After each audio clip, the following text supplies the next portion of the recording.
Comment se passe la compression parallèle? Je sais que beaucoup d'entre vous ont déjà eu à employer ou alors à attendre cette technique, mais ils ne savent vraiment pas comment l'utiliser. Moi particulièrement, j'ai sorti une vidéo sur comment mixer sa voix lead auquel j'évoquais la compression parallèle, mais je ne suis vraiment pas entré à fond dans le sujet. Aujourd'hui, je vous donne cette occasion de regarder cette vidéo du début jusqu'à la fin pour ne plus vous embêter en ce qui concerne la compression parallèle et en quand est-ce que vous devez utiliser cet effet. Et avant d'y en venir, moi particulièrement également, je voulais partager avec vous ici une grande nouvelle. Nous avons à notre disposition, ou alors UAD a mis à notre disposition le 1176 qui d'ailleurs n'est plus à démontrer. Il fait des tafs, il est utilisé par les plus grands ingénieurs. Sur moi particulièrement, je ne suis pas en train de faire la publicité, je suis tout juste ici vous dire que cet effet vraiment n'a rien à envier parmi pas mal de compresseurs, et moi particulièrement j'ai la chance que j'ai cela à ma disposition de façon gratuite. Et pour entrer en possession de cela, c'est très simple, vous vous abonnez sur leur page, vous vous inscrivez, de temps en temps ils vont vous envoyer un email s'il y a entre guillemets de la promotion d'un produit, ou alors s'il y a des effets gratuits comme celui-ci. Vous vous rendez compte que j'ai déjà à ma disposition 4 effets de qualité gratuits. Il y a d'autres effets que j'ai ratés, que je n'ai pas eu le temps, vraiment pas ce temps pour pouvoir télécharger certains, mais qu'à cela ne tienne, 4 effets c'est déjà pas mal et de qualité vraiment. Ici nous avons la reverb, nous avons 2 compresseurs et nous avons un préampli qui est intégré à notre disposition, un préampli, une égalisation, un compresseur et un limiteur si je ne me trompe pas. Bref, ça c'est une petite parenthèse par rapport aux effets gratuits, donc je vous invite vraiment à télécharger le dernier effet ici. Je pense que c'est à l'occasion de la Saint-Valentin et la limite, si je me trompe pas, c'est le 28 que ça va fermer. Donc quand vous le téléchargez, moi particulièrement je l'aurai à vie. Peu importe, il suffit tout juste que je télécharge leur logiciel et je pense que j'aurai cela à ma disposition à vie. Donc vraiment les gars, je vous conseille d'aller télécharger ce premier effet. Bref, nous allons directement entrer dans le vif du sujet avec la compression parallèle et comment l'utiliser dans notre séquenceur. Il y a plusieurs manières. La première des choses, il faudrait d'abord connaître le rôle d'un compresseur qui a pour but entre guillemets de réduire la dynamique d'un son. Je vais répéter ceci, qui a pour but de réduire la dynamique d'un son.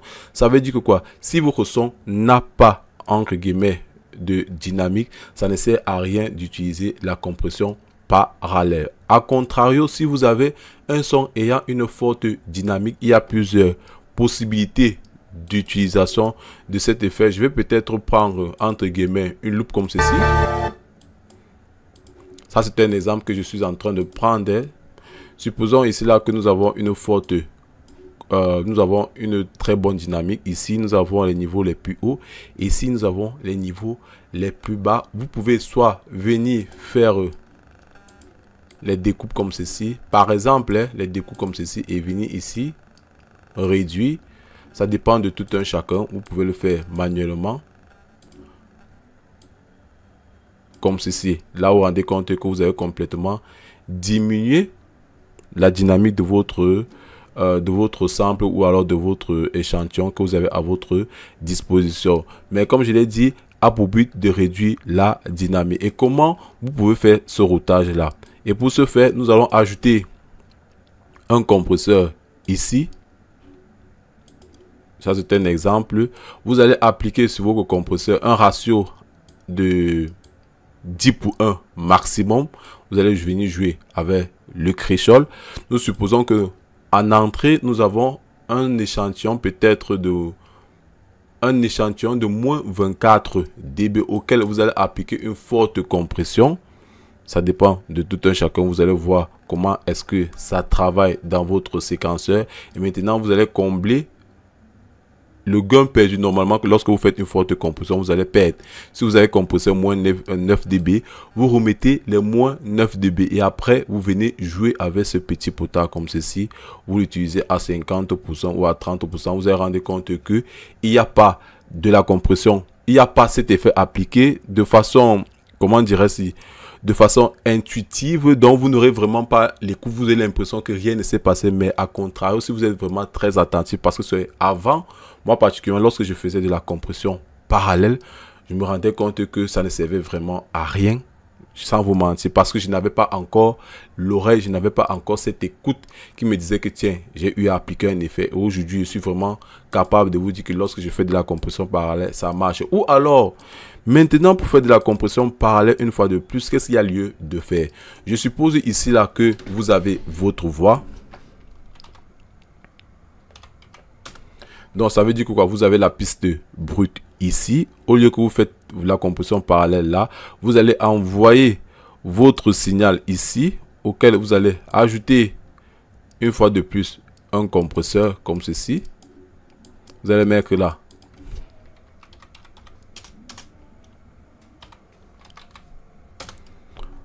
Compression parallèle. Donc, ça veut dire que nous avons la voix ici, nous avons la compression parallèle. Et ici là, vous allez mettre un bus. Comme ceci. Et qu'est-ce qu'il y a lieu de faire? Vous venez sur votre compression parallèle, vous l'envoyez sur votre bus, comme ceci, et vous venez sur votre voix en question. Au lieu qu'il parte dans le master, il va maintenant plutôt venir par ici et faire ceci.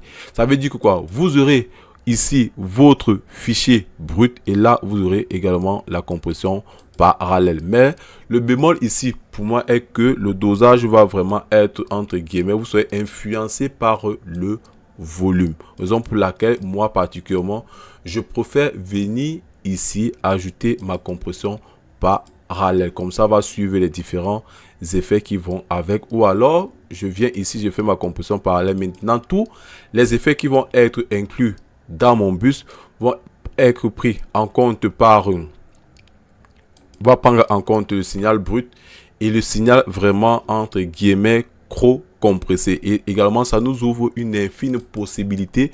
Je peux juste décider de venir sur ma compression parallèle, auquel peut-être je vais ajouter uniquement de la reverb, ou alors je viens ici sur ma voix d'origine ajouter uniquement de la reverb. Je suis ici là pour ces deux techniques que je viens de vous présenter. Chacun a son avantage et son inconvénient. C'est à vous de voir ce qui vous convient le plus, étant donné que lorsque vous décidez de faire sur avoir deux pistes ici, vous avez une large possibilité d'envoyer vos effets dans une autre piste. À contrario, lorsque vous l'utilisez directement sur le même insert. Bref les gars, c'était mon avis par rapport à la compression parallèle, pour que ça soit vraiment clair pour vous. Si vous avez aimé cette vidéo les gars, je vous invite une fois de plus à vous abonner. Et pour petite parenthèse, pour tous ceux-là qui ont des projets de musique et que vous voulez que je fasse le mix et le mastering de vos futurs hits, faites-moi part dans l'espace commentaire, ou alors mes informations se trouvent dans cette vidéo. Mon adresse WhatsApp est dans cette vidéo ou alors dans la description. Sur cela, portez-vous bien. Ciao, kiss.